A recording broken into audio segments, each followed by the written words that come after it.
The morning my son-in-law told me to get out of my own house, the coffee was still brewing. I remember that detail because it seems so ordinary.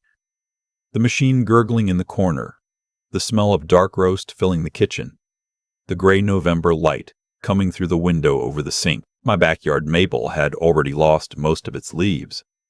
Just a week before, I had raked them into 3 big piles by the fence, the way I do every fall.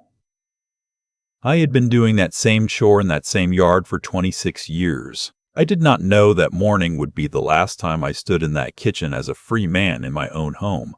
My name is Claude. I am 67 years old. I spent 31 years as a licensed electrician in Guelph, Ontario. And I retired 4 years ago with a modest pension, a paid-off house on Courtright Road, and what I thought was a solid relationship with my only daughter. My wife, Elaine, passed away from ovarian cancer 9 years ago. After she was gone, it was just the 2 of us, my daughter Renee and me. We were close, or I believed we were. She called me every Sunday. She came for dinner on holidays. When she married her husband Theo 3 years ago, I stood beside her and cried the good kind of tears. I paid for the reception myself, $22,000 at a venue in Cambridge. I did not ask for anything in return. That is not why you do those things. I should back up. 2 days before that November morning, Renee had called me. Nothing unusual about that. It was a Thursday, not our regular Sunday call, but she said she and Theo wanted to come by for breakfast on Saturday. She had something she wanted to share in person. I assumed it was good news. A pregnancy, maybe. I had been quietly hoping for a grandchild. I went to the grocery store that Friday afternoon and bought everything for a proper breakfast. Thick-cut bacon from the butcher on Stone Road, a carton of good eggs, the orange juice Renee liked, a cinnamon loaf from the bakery she grew up eating. I was 67 years old, and I was excited like a man half my age. They arrived at 9:15. Theo barely said hello.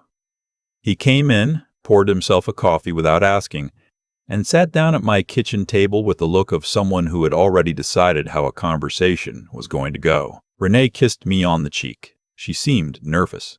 I noticed she did not meet my eyes right away. We sat down. I asked if they wanted eggs. Theo said they were not here to eat. I put the pan down.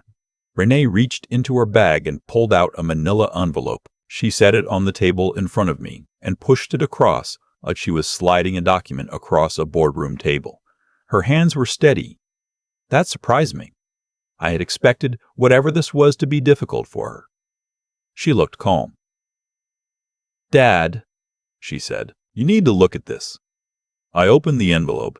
Inside was a collection of papers. Bank statements, loan documents, a letter from a collection agency, and what looked like a line of credit agreement. I read the name at the top of the first page. My name. My address. My date of birth. The total outstanding was $480,000. I sat there for a long moment. I read the number again. I set the paper down and picked up the next one. Another loan, this one from a private lender, signed 18 months earlier. My signature at the bottom, or something that looked exactly like my signature. I went through every page slowly. The amounts were spread across several accounts, credit lines, a personal loan, a second mortgage application that appeared to have been approved against my home, all of it adding up to nearly $500,000. "What is this?" I asked. Theo leaned forward. "It's debt, Claude. Your debt. And it's due. There are collectors involved now. We've been managing it, but we can't anymore." I looked at my daughter. "Renee, what is he talking about?" She looked at the table. "Dad, we've been carrying this for a while. We thought we could handle it, but the interest is out of control. Theo has been dealing with the calls. We need you to take responsibility for it." I said very carefully that I had never opened any of these accounts, that I had never borrowed money from a private lender, that I did not recognize the second mortgage document, and that I had not signed anything. Theo shrugged. "Your name's on everything." "I can see that," I said. "That doesn't mean I signed it." "The signatures match." "Then someone forged them." He looked at me with something close to contempt. "Come on, Claude, you're 67. Memory isn't always what it was. Maybe you don't remember." That sentence landed hard. I had spent 31 years reading electrical schematics, filing permits, managing contracts on job sites with dozens of tradespeople. I had never once forgotten a document I had signed. I told him that. He shrugged again. Renee said nothing. I asked them to leave the documents with me so I could review them properly. Theo said no. He said the collectors needed an answer by the end of the month, and that the simplest solution was for me to acknowledge the debt and arrange a repayment plan. He said since I owned my home outright, I could take a mortgage against it to cover the amount. I stared at him. You want me to mortgage my house to pay off debt I never agreed to? It's the cleanest solution, he said. For who? He did not answer. I got up and walked to the stove. I needed to do something with my hands. I turned the burner on under the pan, then turned it off again. I was trying very hard to stay calm. I had been a union electrician for 3 decades. I had dealt with contractors who tried to shortchange me, inspectors who were looking to be difficult, suppliers who sent wrong materials and denied it.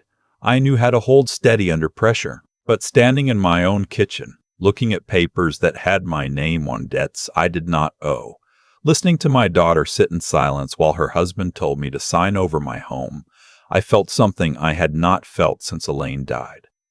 A specific kind of alone. I'm not signing anything, I said. I need to talk to a lawyer. Theo stood up.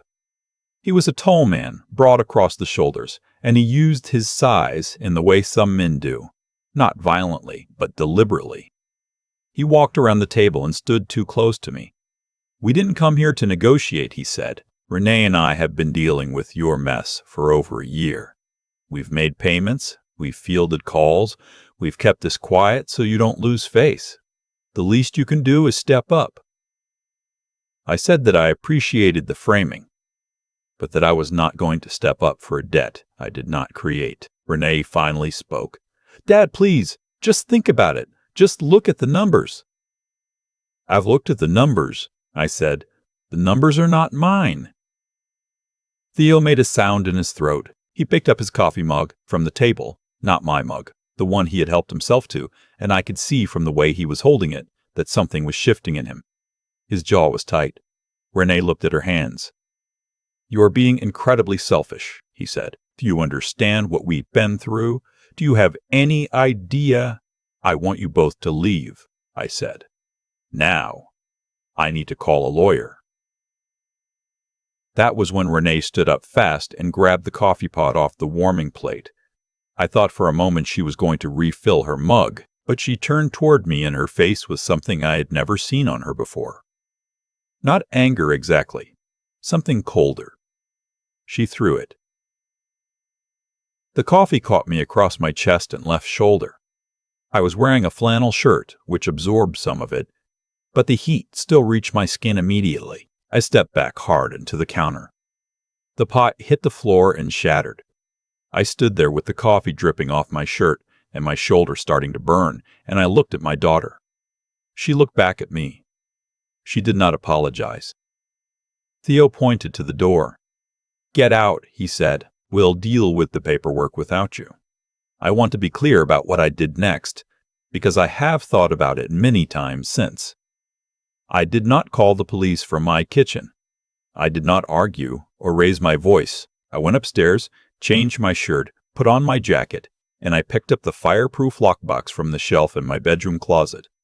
The one that held my property deed, my will, my pension documents, my SIN card.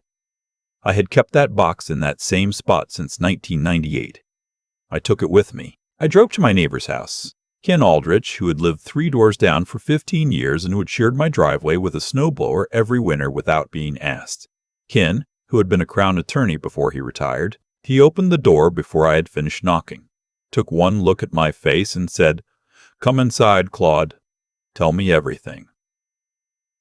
I did. I told him about the envelope, the loan documents with my forged signature, the second mortgage application,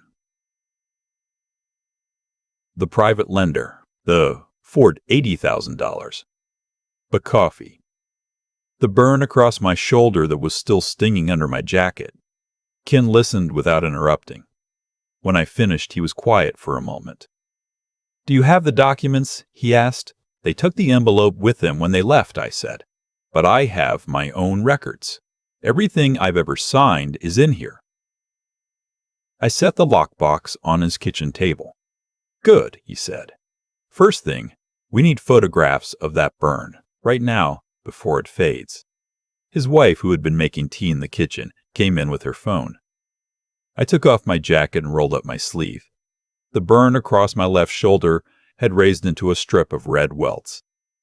She took photographs from 3 angles without being asked. Then she made me a cup of tea and put a cold cloth on the burn and did not say anything sentimental, which I appreciated. Ken made 2 phone calls. The first was to a friend at Guelph Police Service. The second was to a civil lawyer he had worked with for 20 years. By 4 o'clock that afternoon, 2 officers had come to Ken's house to take my statement.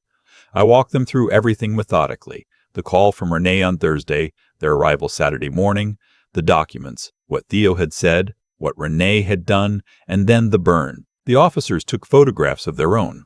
One of them asked if I needed medical attention. I said I would go to the urgent care clinic that evening, which I did. The nurse there documented the burn as a second-degree thermal injury caused by a hot liquid and gave me a cream to apply 3 times a day. I slept on Ken's couch that night. The next morning, his lawyer friend, a woman named Bridget, who wore a wax jacket and spoke the way people do when they are completely unafraid of silence, sat across from me at Ken's dining room table and went through my lockbox. "Your deed is clean," she said. "No second mortgage has been registered against this property. Whoever created these documents did not get that far." I asked what she meant. "The application was there," she said, "but it was never finalized. Someone was preparing to submit it, possibly with forged documentation, but the registration didn't go through. You still own this house outright."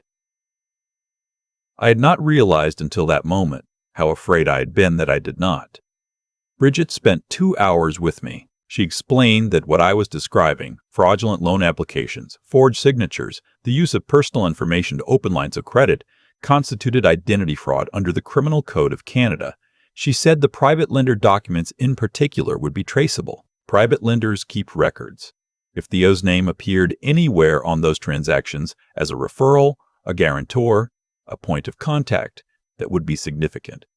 She asked me if I had ever given Theo access to my personal information. I thought about it. I remembered one evening 2 years before, when Renee had asked me to add Theo to my car insurance as an occasional driver. I had handed him my wallet so he could read out my license number. I had gone to the kitchen to make coffee while he did it. I told Bridget this. She wrote it down without changing her expression. "Do you have records of your own credit history from the past 3 years?" she asked. I did. I had always kept paper statements. Old habit from the trades. You keep your records because job sites have short memories and long disputes. Over the following 2 weeks, Bridget and the investigators at Guelph Police built a picture I could not have built myself. The private lender had been contacted through a broker. The broker's file had a contact name. The contact name matched a phone number registered to Theo. 2 of the forged loan applications had been submitted from an IP address associated with an account in Theo's name. A third had been submitted from a public library branch 3 blocks from their apartment, but on a day that matched security footage showing Theo entering the building at the relevant time. The signatures had been forged. A handwriting examiner confirmed it. Whoever had done it was skilled. They had clearly practiced. But there were consistent pressure differences in the loops of my lowercase letters that the examiner said were impossible to replicate exactly.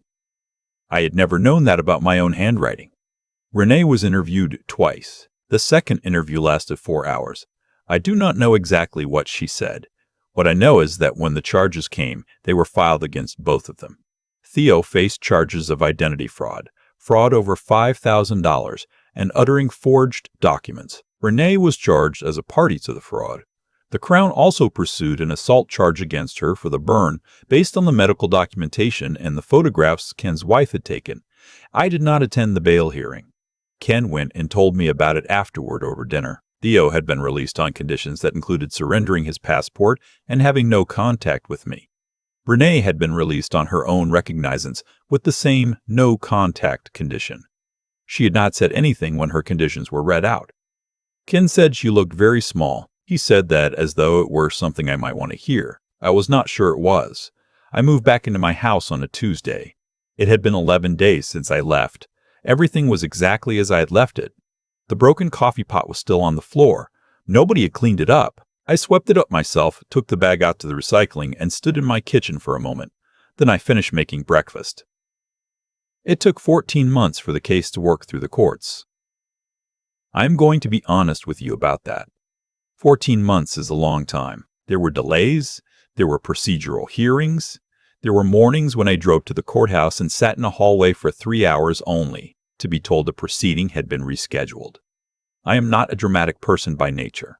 I did not fall apart. But I will tell you that I spent a lot of those 14 months thinking about things I had not examined closely in years. I thought about the Sunday phone calls that had continued even after Theo came into our lives, but that had slowly changed in character. More surface, less substance. I thought about the fact that Renee had never asked me directly for money, ever, not once, and I had taken that as evidence of her independence.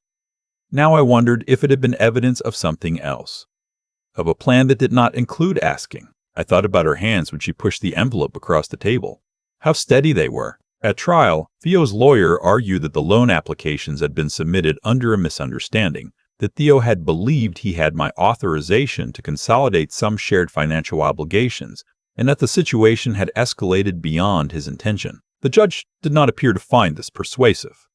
The evidence was too specific. The IP records, the handwriting analysis, the broker contact, the timeline of how my personal information had been accessed.